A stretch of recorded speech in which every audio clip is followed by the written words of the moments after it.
Something big just rattled British politics, and it didn't come from Parliament or a policy change. It came from one man and one speech. George Galloway has thrown a political grenade at Prime Minister Keir Starmer, accusing him of secretly benefiting from a private financial arrangement with billionaire Lord Alli. This isn't your typical campaign donation story. Galloway claims it involves lavish gifts, hidden perks, and favors that were never disclosed to the public. And yet, Downing Street has remained completely silent, no denial, no clarification. Just a heavy, uneasy quiet that's fueling more questions than answers. Keir Starmer, this is for Gaza.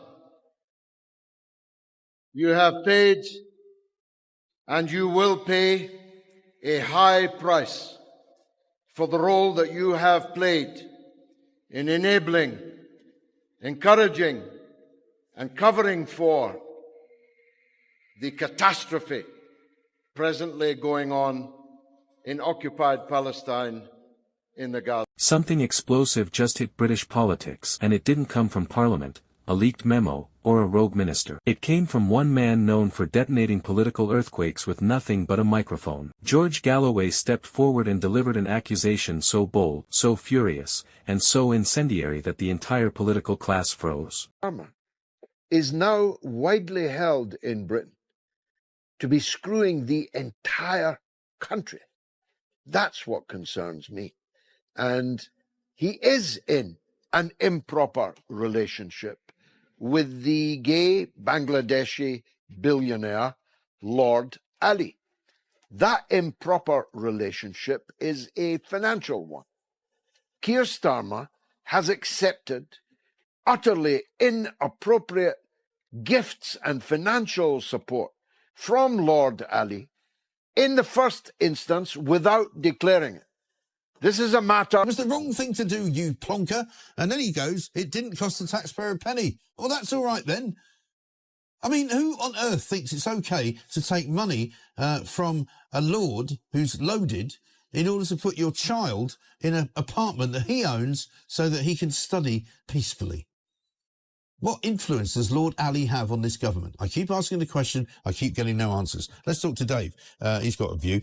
He claimed Prime Minister Keir Starmer is entangled in a private financial arrangement with billionaire Lord Alli, an arrangement he says raises serious ethical questions. These are allegations, not verified facts, but they've ripped through the conversation like wildfire. And right now, the silence from Downing Street is only making the flames climb higher. According to Galloway's claims, this isn't just about a donation or a friendly gesture. He's accusing Starmer of accepting personal benefits, gifts, favors, perks, without transparency. One example he hammered relentlessly, the suggestion that Lord Alli provided accommodation connected to Starmer's family without public declaration. Again, these are claims, not proven evidence. But in politics, the accusation alone is enough to shake the room. Galloway mocked Starmer's defense as absurd, comparing it to saying, well, it didn't cost the taxpayer a penny, as if that somehow resolves the issue. His point was sharp, even if no public money was involved. What does a private billionaire get in return? And that's where the real tension sits. Influence, access, quiet favors exchanged behind velvet curtains while the public is left guessing. Galloway hammered this relentlessly, demanding to know what influence Lord Alli supposedly has over this government. He says he's asked, repeatedly, and that no one, not Starmer, not Labour, not Downing Street, has answered. Whether you agree with Galloway or not, one thing is undeniable.